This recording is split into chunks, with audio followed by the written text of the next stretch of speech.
Well, Matt Hadd, welcome to the 17 Media Podcast. Thanks for having me. I'm looking forward to the next hour. Yeah.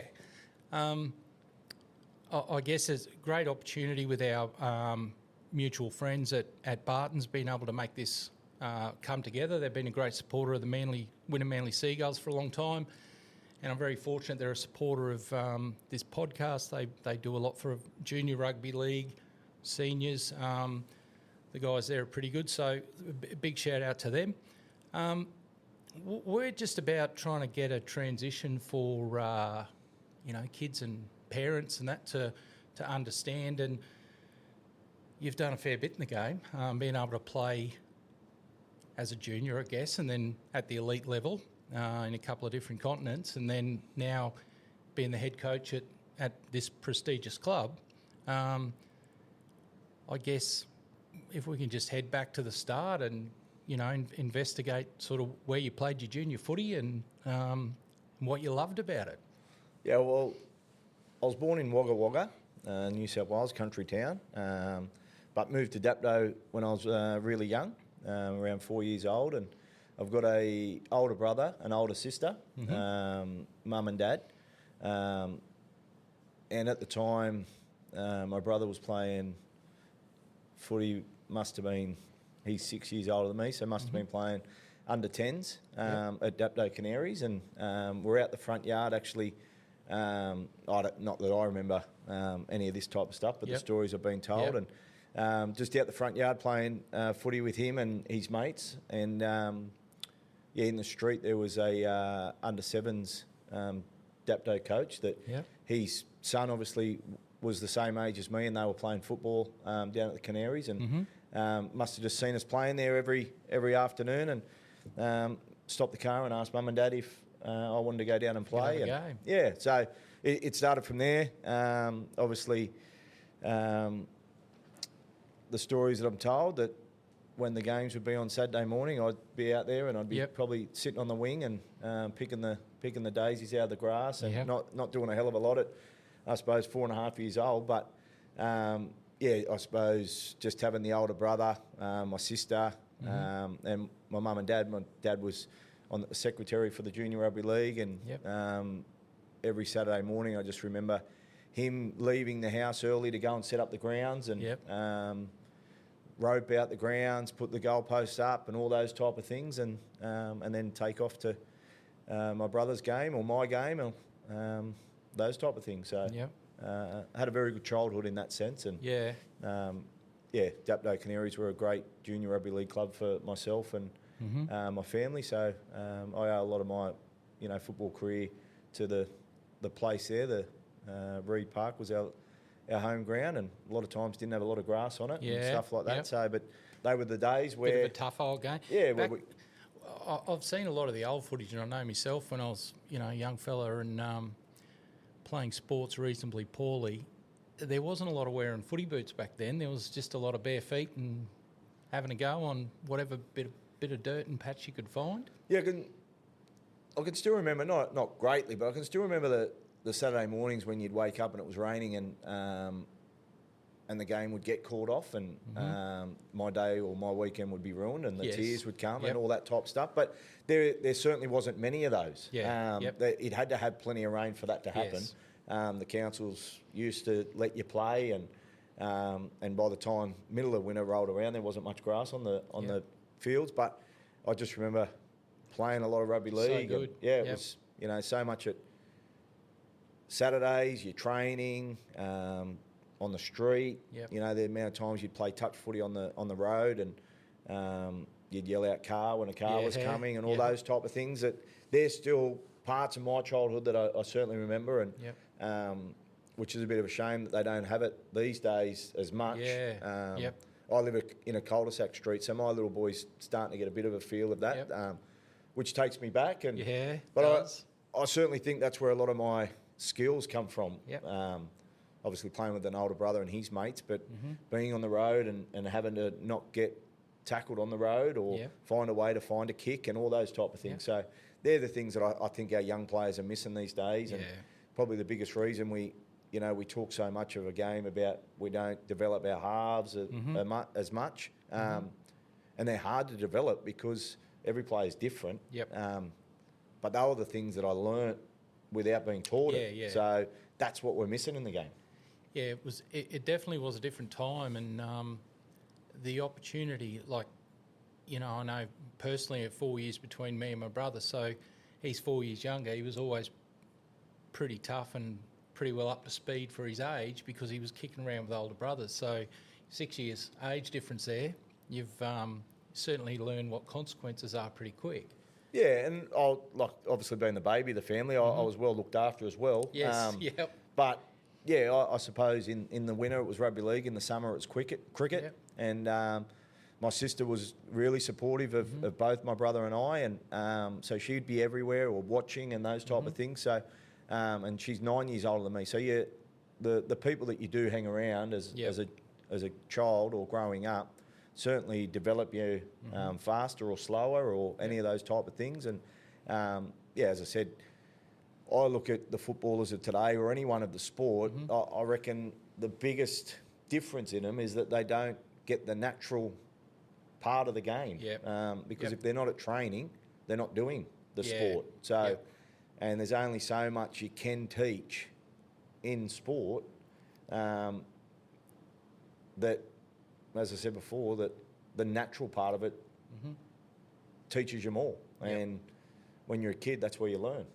Oh, 100%. I think that, you know, the distractions for kids now has probably never been greater, and the world's come so far in leaps and bounds in technology and things like that. So the distraction for their time is quite big. So, you know, it's you know, if you're driving past a park and you're seeing a kid on their own doing some stuff, you think, well, you know, they're pretty dedicated to what they're doing. But so when you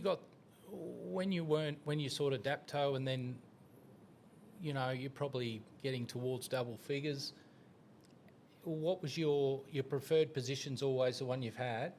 And what sort of levels were you playing then? I guess when did you sort of get to the point where you thought, well, you know, I can probably have a crack at this and make a career out of it? Yeah, I was extremely fortunate as a junior footballer. I played in a very good football team, and we won from under 9s to under 18s. We won every grand final other than two. Wow. So we got beaten the 13s and 15s. Yep. And still burn me today. I was going to say, but, you look like you're still burnt. Yep. But playing in a team like that taught you a lot of positives. Yep. And I suppose those two losses taught me a lot of things as well, because they would have been hard to take at the time, especially when, you know, you'd won 4 years in a row, and some of those years were undefeated. And but you never took winning for granted. But certainly those 2 years did really teach you the other side of it, which is more important than learning how to lose. And you know, I hate losing more than I love winning now. Off the back of a lot of that stuff. Sure. But yeah, I played halfback all my juniors. Like, I was always the littlest. I had a little bit of speed back then, and I could kick and goal kick and all those type of things. So halfback was my position, and I suppose had that natural part of me, and I suppose it was probably playing in the street and things like that, knowing where the ball needed to go or who needed the ball, and a lot of times that was to someone bigger and faster. And that was just a strength of mine at that time, and just sort of understood that part of the game, and as I said, just had a really good upbringing and that type of stuff with our Saturday football with the Canaries, and then I'd play high school football for Dapto High, and we had not a bad team there in the old Commonwealth Bank Cup days and all those type of things. So when sports high schools weren't the go, and then played junior rep footy for, first of all, it was the Illawarra Country, which was your under 13s and 14s, and then when junior reps come in with the Illawarra Steelers at Harold Matthews and SG Ball, so played all those. And again, that was a really important part of my development in understanding we were a good football team, and we come from the Illawarra, so we're very skillful. as a team. We were very fit, and we used to hold our own. And until we played against your Parramatta's and Penriths, where we ended up getting beat 3 grand finals in a row at Harold Matthews and SG Ball level. So again, we understood what it took to win and enjoyed that part of it. And then when you got to the big dance and had to play a team that was better than you, and we could tell they were better than us. And looking back now, you can see that in the years of that Steelers, we developed a lot of NRL players out of that group. Yes. And the teams that beat us didn't develop as many as we did. Right. So that was the flip side of what winning, losing, development can do for you. So, I suppose, again, coming from the Illawarra region, we understood how important our basic skill was and needing to be better than our opposition at that.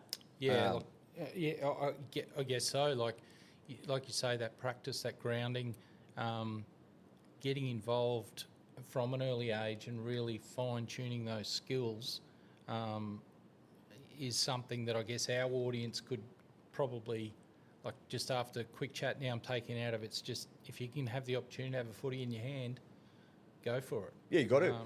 And like my parents tell the story, when I was born, my brother brought in a footy, and it sat on the bed next to me when I was 2 years old, 2 days old type of thing, awesome. So it was just something that, as I said earlier, in winter I had a football no matter where it was, taking it to school, coming home, going to parties, whatever it was, and then summer it was a cricket battle ball. So for every part of the day or year, I had some type of ball or something around.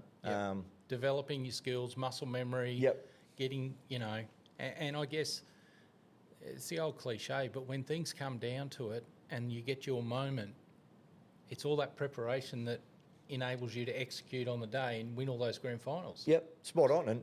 And they're the things that do win those big games, and they are the things that I suppose coaches, selectors, scouts, NRL clubs, they're the things that we're actually looking at or looking for. Yes. How they can do those basic skills, because if you can do that fundamentally good or great, then the other stuff we can teach you, or the other stuff you can learn or develop or get better.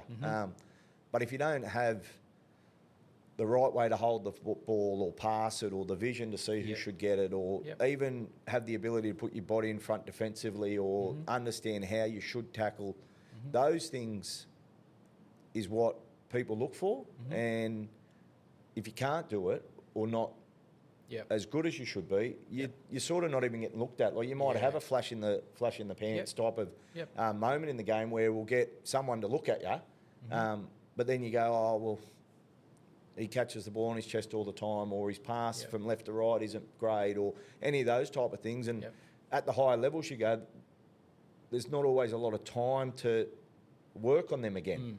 Well, I guess if you're like you're coaching the Q Cup team here at Wynnum Manly Seagulls, but when you were selected in those teams,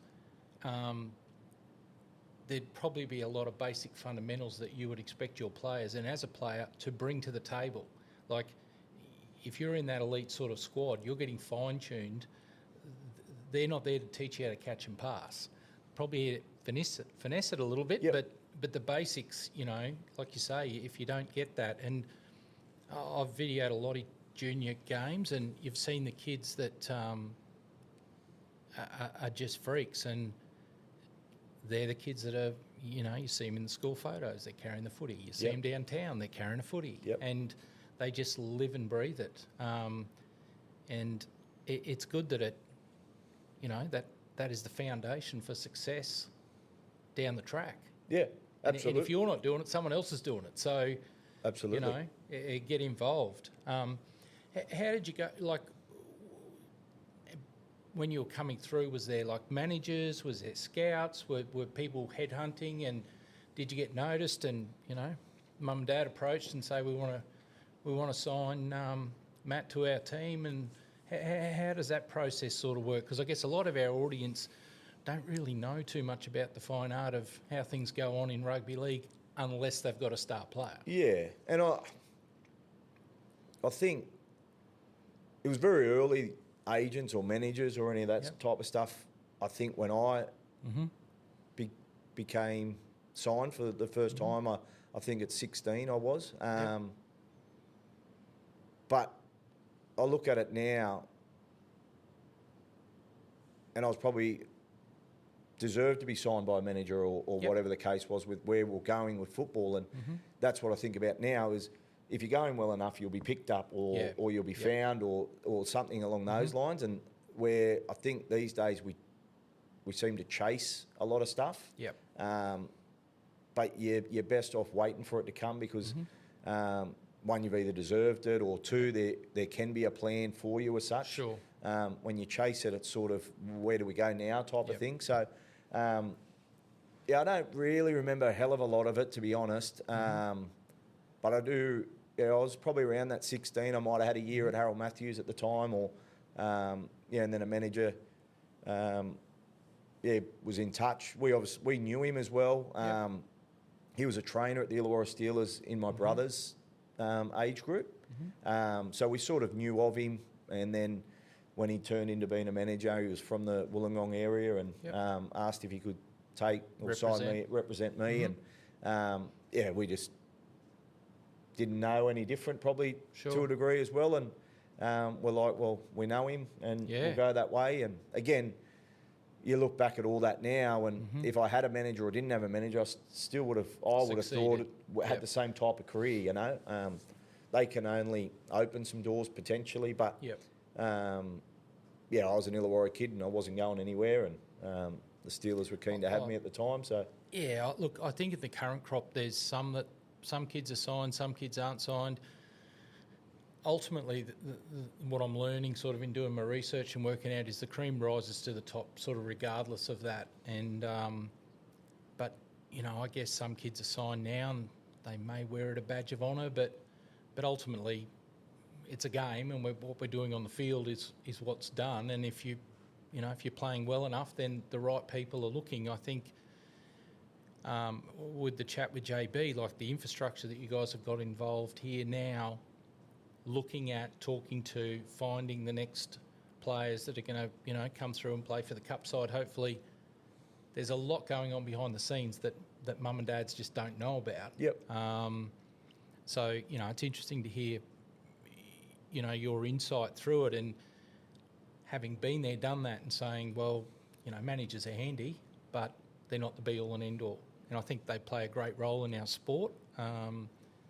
So, it's an interesting take on things. But, so, Harold, like, how did you get through your late teens? What would that be, Harold Matthews? And then transition to first grade, NRL? So, down in the New South Wales, you go Harold Matthews is your first bit of representative footy, then you go SG Ball, and then you go Jersey Flegg at that time. And then it went... I think it was called First Division when I was back playing at that level, which was essentially just your reserve grade team. But and then I was an Illawarra Steeler, so I played Harold Matthews, SG Ball, and Jersey Flegg for the Steelers. And '99, obviously, Steelers and Dragons merged at NRL level. But that didn't. In 2000, I think it was. 2001 actually. Then the reserve grade and the Jersey Flegg merged to be St George Illawarra. So then I played at that level. Nathan Brown actually coached me in 2002 in Jersey Flegg. And coached a lot of first graders out of that team, which had Dean Young. He mustn't have been long out of playing, or was he still... He retired in 2001 from his neck injury. Yes, I remember that. Then he wanted to get into coaching. So 2002 he coached us in Jersey Flegg, and then 2003 he took the NRL job. Wow. I do remember it was quite a quick rise to the top for Nathan, and had a pretty handy roster. Yeah, he did. Well, 2002 Jersey Flegg, I reckon there would have been 6 to 8 of us that debuted for NRL the following year, so in 2003. And that just showed me a little bit of what connection, what trust and all that can have. And he had that from us from a junior, a Jersey flag level, which was under 21s, and then took that to first grade. And when he could give us an opportunity, he gave a lot of our guys opportunities. He was probably one of the biggest coaches that taught me a lot. I still stay in touch with him today around my coaching and rugby league and where it's going and where it's come from and all those type of things. So, and now to see him helping Jason Rolls at Parramatta, who was a front rower with us at the Dragons when I was playing. So, there's he was definitely a feared front rower and a favourite of, I must confess, and half the audience will probably turn off, but I'm a mad New South Welshman, so loved seeing Rolsey play, and it'll be interesting to see how they go there. And I think they've definitely got a focus, which is good. Brownie, and then how long was he there for? A couple of years, and then you got into the NRL and you started playing consistently. First, like NRL games, and how was that from that little kid that was playing footy in the street, trying to not get tackled on the bitumen? Yeah, well, that would have been a bit surreal. Yeah, well, to be honest, it didn't feel a hell of a lot of difference from any of my football. Even here today at BMD Cougar Oval, like when I'm coaching, like it just feels right and feels the same. It didn't matter if it was under 12s at Dapto or if it was NRL at Dragons. Like obviously there's difference, and you have people watching you now and all those type of things. But to me, running out and playing never felt different. I just always felt like it was meant to be. Yeah, or in control and things like that, which is silly in a way because I was always targeted and I was always the littlest and all those type of things. So there was times where you thought, geez, am I meant to be out here and things like that? But just in reflection and probably talking now makes me reflect a lot more than I have. But, I never felt like pinch myself moment. This is the thing I've been dreaming of and this is the best moment in my life and I'll never, ever forget it. I've never... Not that I shouldn't... That sounds a bit silly to say it that way, but I just always... get what you're saying, though. I just always felt right and loved every moment of it, minute of it, but it didn't matter if I was playing Jersey flag, NRL or reserve grade. I just loved the game and loved trying to compete and win and help my team as best I could, which is why I've loved being a coach and why probably when I played I always thought I wanted to be a coach, so I learned a lot from coaches and made sure I went home and wrote things down after training sessions and meetings and all those type of things because I always knew that's where I wanted to go. Because as a player I felt like my job was to help others be better. And I thought I had that skill set to do that, which probably made it, for my size and all that, to be able to play at the NRL level, So I've just really enjoyed that part of it. But obviously it was a dream come true and everything I wanted to do, and the amount of people that have worked so hard to help you and your family and all those type of things, like all that rolled in makes it extremely special. And, no doubt. But I never felt like I was out of my depth or any of that type of stuff. And loved the ride, and obviously it all goes too quick. Well, I can imagine, but getting that opportunity, like you say, you work through those periods, and each area that you're currently in prepares you for the next, and so on and so forth. And reflecting back, like I'm getting a big sense of drive and desire, but also it sounds like you backed yourself in pretty well. Like all those years of practicing and playing, and I just having the ability to be able to back yourself and say, I do belong. I think that's probably lost a little bit on the kids of today because they're really worried about getting to their destination tomorrow. Like, okay, well, I play footy, so I want to play for... And there's a lot of kids that are saying, I want to play for the Broncos, I want to play for St George, I want to play for, Melbourne Storm. And I guess they're great dreams to have, but I would think that from what you've said, you enjoyed every step of the way, and, maybe there's some kids that say we need to play for the Seagulls and we need to play Malmaninga and or we just need to play Div 2 for our local club with our mates and we need to win a grand final and, you know. Yeah, I'm going home at Christmas, so I'll ask my mum and dad when I'm there. But talking to you now, and I don't even remember. I would have had goals to play NRL. Like, there's no in summer, I would have thought I was going to play for Australia in cricket. You know, I would have had that, but I don't ever remember thinking that's all I want to do.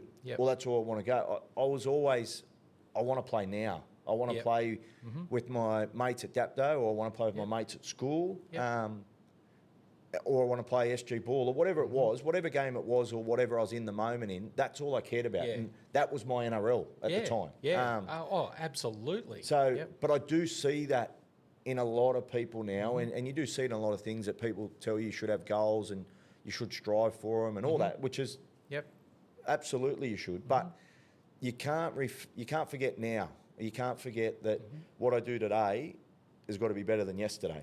And we all think about what can I do in 6 years' time. So, and that's probably always my message to my playing group. I always talk about now and how we get better now, how we win today. We talk about refusing to come last. We don't. You might get beat. Not every team can win, but don't come last. No.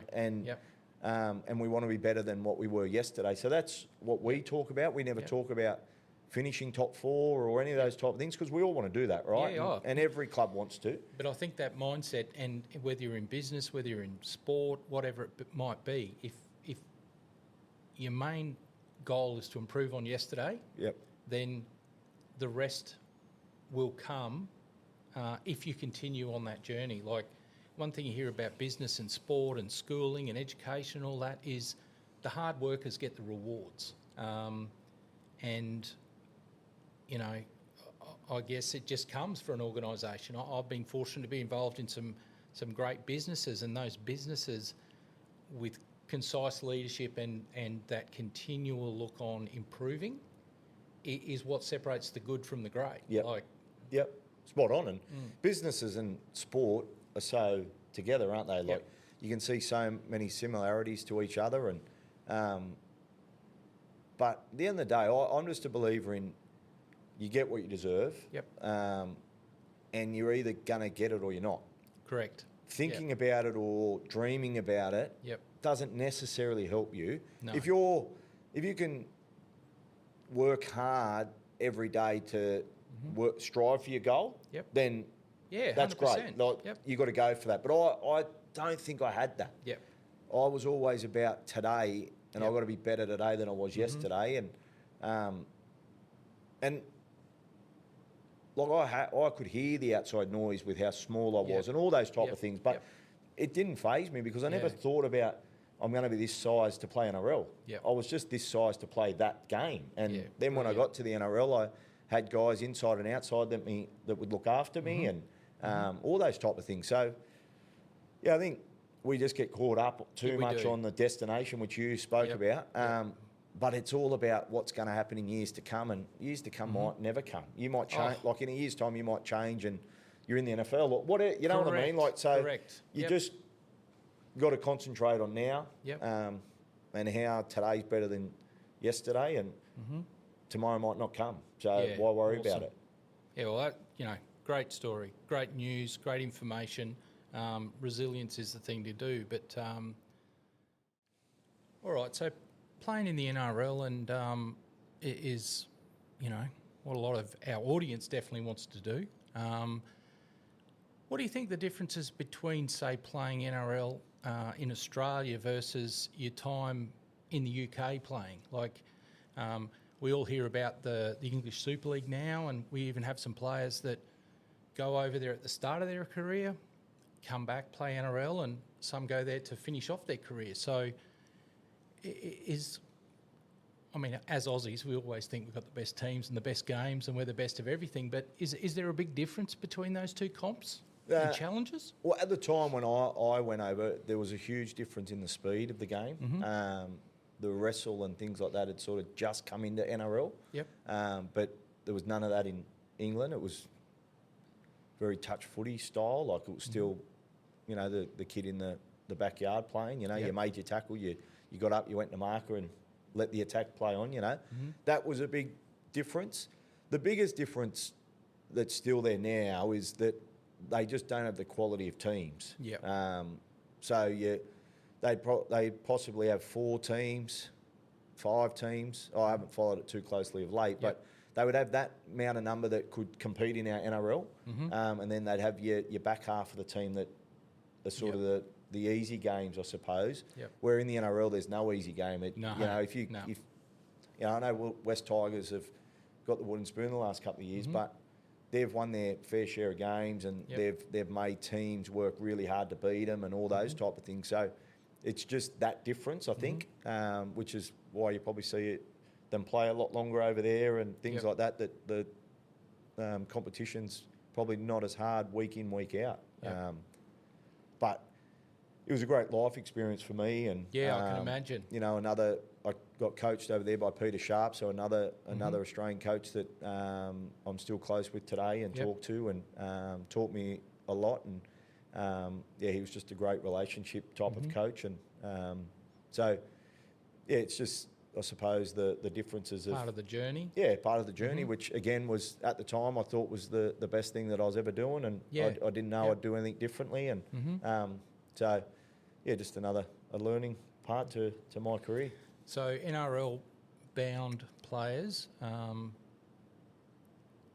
is that a pathway, do you think, for you know, early 20s that might be in cup squads, or you know, do you think obviously the cup feeder process is extremely good, and that's one hell of a comp. You know, what sort of pathways would you suggest for people that might not be in an NRL top 30? Yeah, well, again, you've just got to be the best. Yep. Of your best. You don't have to be the best in the team, but you just got to be the best that you can be day in, day out at whatever level you're playing. Because there's people watching. Yes. Yeah, regardless that's of what. one thing I'm learning, and one of the things we want to share with the audience is that there are people watching. Yep. Yeah. And that's at every level. Yep. You know, and then it doesn't matter if you're not there watching. You'll get told about it at some stage. Like if you're in the game, you know, like Sure. So I might not be down, you know, at Kitchener Park one Saturday, but 3 weeks later, someone might be ringing me, telling me about this game or that kid, or good, bad, or indifferent. You know, so all those things come around, and then we've all got our relationships that we trust, and we understand what their opinion is, and sometimes it's completely different to mine, sometimes it's exactly the same. So it doesn't matter what feedback I get either, because then I can work out if it's... Well, it's information, isn't it? That's right. It's information. You can do what you want with that information. I mean, last year, going around with the Cyril squads, I saw you at a few of the games, so you obviously... vested interest in looking at, you know, tomorrow's team for yourself.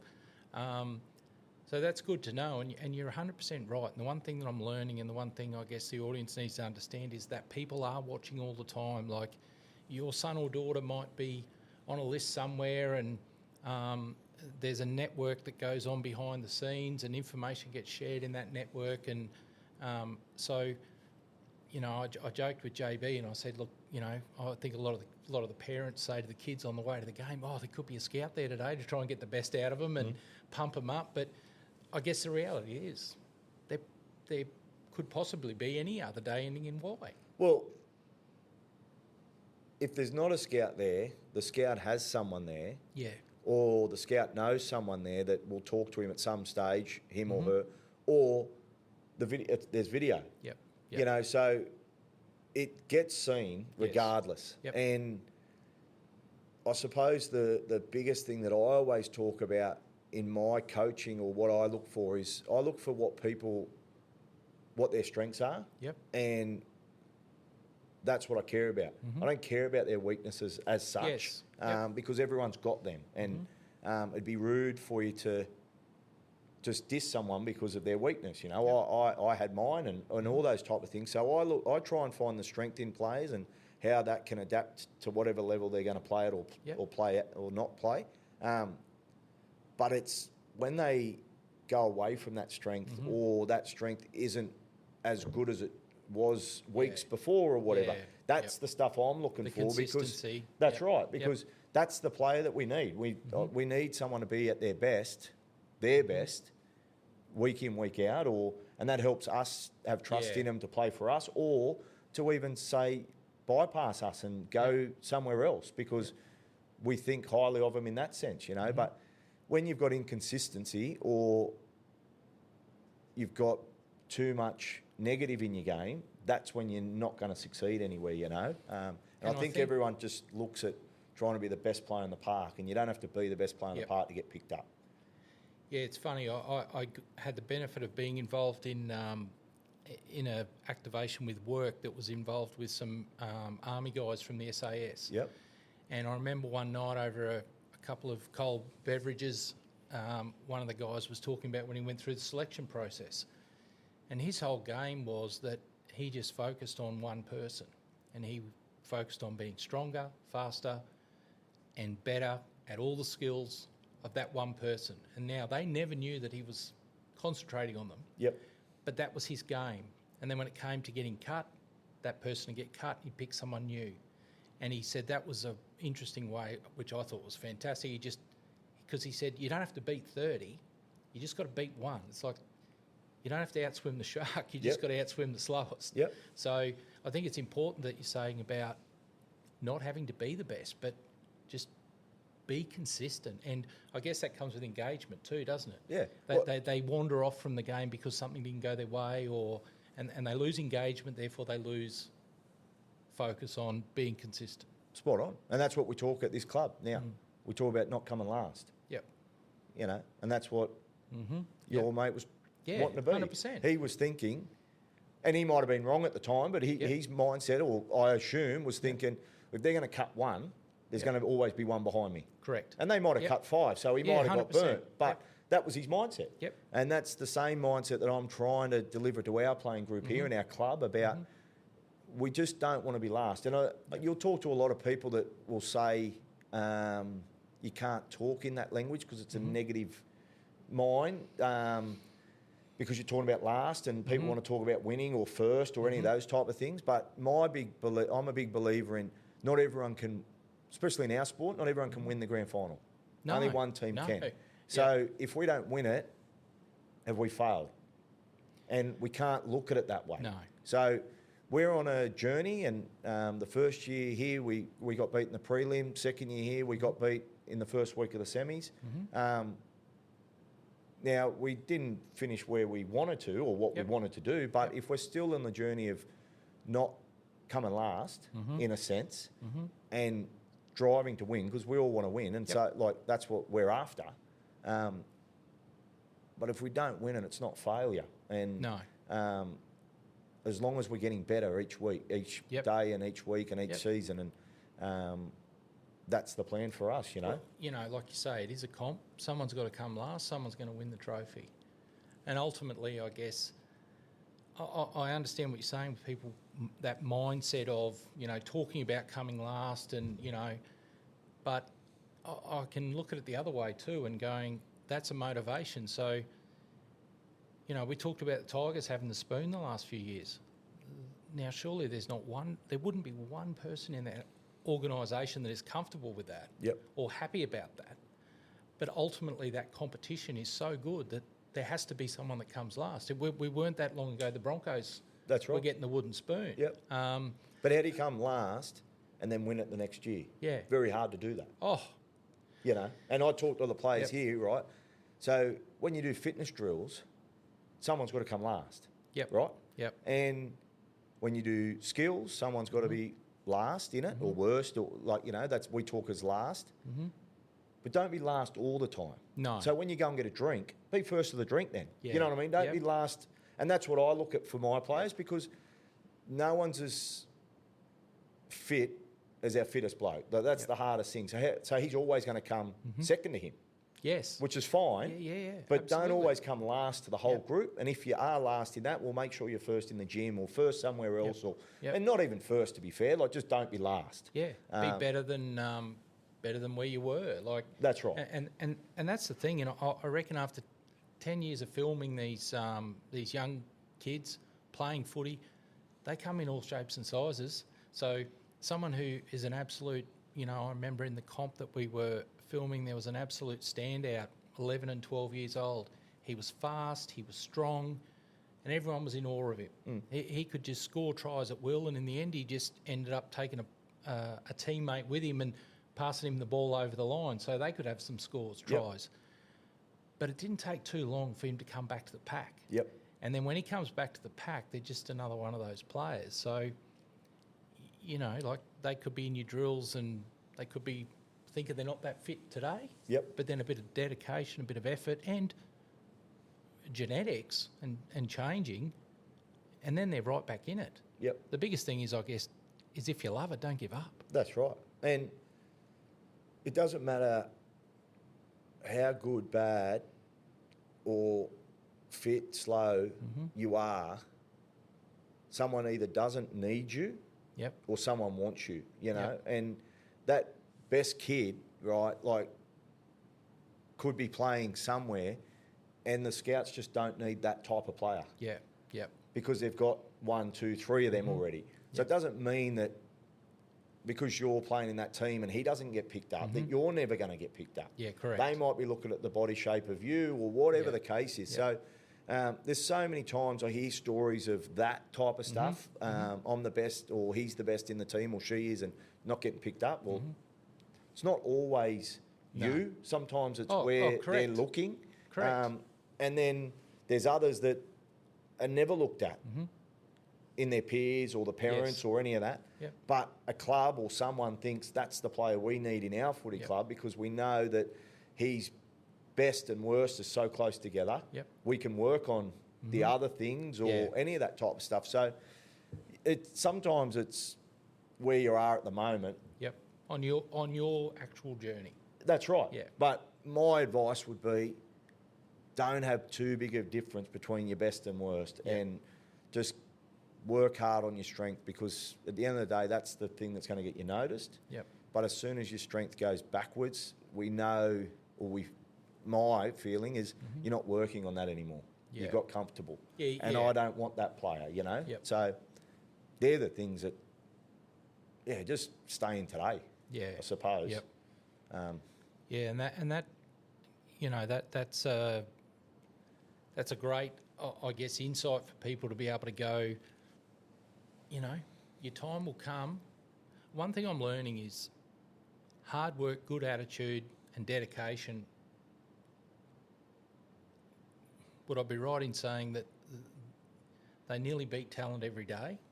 If you got talent and you got those things, well, you know, you're one of the greats. But if you've got none of those things but you're super talented, they tend to fall by the wayside. Is that sort of what you would sort of suggest? Or? Yeah, well, dedication and drive and the ability to keep working on your game. Yep. You're never going to have a negative feeling towards your career. No. You might not have enough ability to get there. Yep. But you'll look back in 10, 15 years' time and go, well, I didn't have the ability to get There was there. nothing. You know what I mean? There was nothing I left on the table. Yeah. I did everything that I could possibly be. That's right. So, and then anyone who's at the top always has them. Yeah, you know what I mean? No doubt. So, absolutely. It's certainly what you've got to have, Yep. and having talent helps. But just because you got talent doesn't mean you're going to make it. Yep. And that's what I was sort of saying earlier. Like sometimes that talent, the club or whoever might already have 15 of them. Yes. Yep. You know, and well, I guess at the moment, for example, like a real life example is the Broncos, and you guys feed into the Broncos and work very closely with them. They got a lot of hookers and they got a lot of halves. Yep. So at the end of the day, it's only 17 people can play the game. That's right. And you have, they call it a top 30 for a reason, but you know, you could be the number one halfback at another club, but you could be 4 or 5 on the list at the Brisbane Broncos. Yep. So, you know... Well, Tristan Saylor's a great example for that, Yeah, you know, and I coached Tristan down the Dragons, and I have a lot of time for him. He's a very good footballer, and but he had Reece Walsh in front of him. Yeah. Everyone's got someone in front of them. Yes. And sometimes it's a lot more than one, but you've always got someone going better than you. But I suppose back to, you know, your SAS guy or our terminology here, just make sure that there's someone behind you. Yeah, correct. And that's what Tristan's done. Tristan was always one of the best players in the Q Cup, and everyone would always go, oh, he should be playing first grade. He couldn't at Broncos because Reece Walsh was ahead of him. But he'll go over to Super League now, and he'll be one of the best players over there. Yeah. And he's just finding where his journey's going. And then post that, who knows where he ends up? Exactly. So exactly. The Q Cup side of things, obviously, that's a very tough comp. You've got the other version of that in Sydney and New South Wales, but Southeast Queensland seems to have a lot of really good footballers, and you've got yourself a great squad this year and have had good squads in the past. So where do you see the differences between playing, say, Q Cup and then NRL? Is there a lot of difference between the two, or...? No, there's not a lot of difference between the playing, except talent probably is, you know. Sure. But when the NRL players drop back to our comp, they're not always just necessarily the best player on the field, and sometimes you've got better or the opposition has better. But they've been given the opportunity for one reason or another. Their dedication and their ability to take opportunities is probably got them ahead of the player in Q Cup or New South Wales Cup. And then that just gets bigger each time that the Q Cup player doesn't have the full-time training. Because they've got to work. You know, we train 3 nights a week, like the NRL training 5, 6. They've just got more resources to get better or to stay better. So it's just, when you get the opportunity, you can't let it go. You just got to get in. You just got to give it all your in, all. go hard. And as I said, you'll be disappointed when it finishes, but in 15, 20 years, you'll be able to look back and understand why it didn't work or why it did. Yeah, sure. Sure. And just make sure at that stage that you at least went, well, it was my talent. It wasn't because I did the wrong thing. Correct. And I think you've only got to look at the roster and some of the players that have come through this organisation and gone on. It's obviously a good place to breed good players and dedicated players. And, I think there's a lot of people that would love to play Q Cup. And, the BRL program's coming in here this year, so that can only bolster the amount of players that you've got at your resource. And it's always a hard one talking about our club and our level, because there's a level above us. And I talk about the player living in today and not looking too far ahead, but if they want to be the best they can be, there's a level above us. So they might jump us or or leave us or move away from us. We just need to make sure that they get every opportunity that they can at our club, and that we have the ability to bring them back to our club if they don't make it where they're heading. So 100%. But our club want to be the best. We want to win. We want our juniors to win. We want to keep striving for them. But the biggest pat on the back for us is them playing NRL. Oh, no doubt. And no doubt. And or getting an NRL contract. That's what I'm here for. Sure. To help those players from our area do that. And then if they can't do that, can they be good enough to play in our jumper? Our jumper still needs to have above and beyond that as well, So you've got to earn everything, You do. And but I'm from a place that looked after our juniors. Yep. So I want to do the same here, you Yes. know. Yep. So they're just got to remember, go for today. Yep. And we'll hear about you. We'll know about you. Yep. We'll be pushing you. Yeah, We that's we might awesome. even be talking about you to an NRL club that you don't even know that we're Sure. doing Yep. that. Good, bad, or indifferent. Yeah, you know? yeah, 100%. So you never know who's Yeah. talking about you, who's Yep. looking at you. Someone always is. Mm-hmm. So don't ever think they're not. You Yep. know, because well, your name's getting brought up somewhere. That's that's great advice, and I think the underlying thing is that there are people out there watching and parents that think that the parents are probably the unsung heroes in some of these careers, because there's many of hours spent waiting and talking and looking and watching, and that's a good thing. So don't give up, work hard, and take today's opportunity as it's going to be your last. Yeah. And get into it. And like I've got one little fella, he's 4.5 years old. Yep. The amount of stuff that we do with him, I'll think back and go, how did my mum and dad do that? Yeah. You know, so all the Yep. parents do a lot for their kids. Yep. The- Absolutely. The biggest thing's just making sure you support them and don't put pressure on them, and let them have fun. Yep.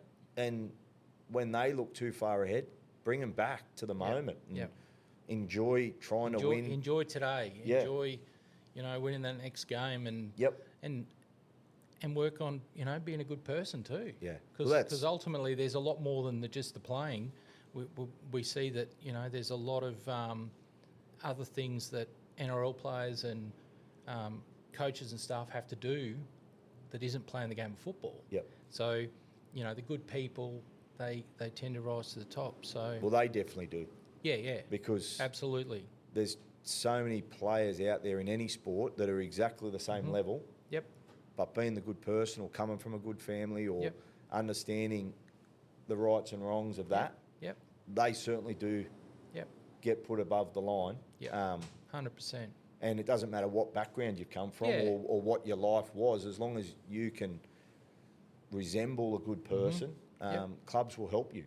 Yeah. It doesn't matter if you've come absolutely. through the best of childhoods or the worst of childhoods. That's the great thing about our game Yes. and our people in our game. Yeah, yep. We don't discriminate to people or look down on them or wherever No, they are. no. We're all about how can we help you. Yeah. And then we'll learn about your family or your upbringing, and either work out, do we need to help more or less, or whatever Correct. the story is. Yeah. How can we do it? Like, I guess ultimately that's how we make good people in Yep. the world, and whether it be sport, business, or whatever, the art of manners is never going to go out of fashion. So that's good. Well, Matt, I really appreciate the opportunity that you've given us. I think it's awesome. Your journey is spectacular. I mean, I think there's a lot to take out there. A lot of kids can look at that and go, well, and I can just see you got a genuine love for the game, and being able to play at the highest levels probably brought a lot of joy to yourself and your family, and now being coaching here is, an awesome opportunity. Yeah, it's been a great ride, and Yep. it's something I did dream of. Yeah. In a way, Yep. and probably talking to you today's brought a lot of Good. love back for it, which Yep. is really good, and looked at how I did get there, and Yep. and a lot of that comes from my family and Yep. and friends, and the love for the game, and Yeah, always that's awesome. wanting to get better. So. Well, hopefully we wish you all the success for 25, and hopefully the Gulls get where they need to be. And I know there's a lot of people in the Wynnum area that this is their footy team. They love it. They turn out in droves, and it's a great thing for our area. So all the best, and thank you so much. And we'll be watching very keenly. Terrific. Thanks very much for having me. Cheers, mate.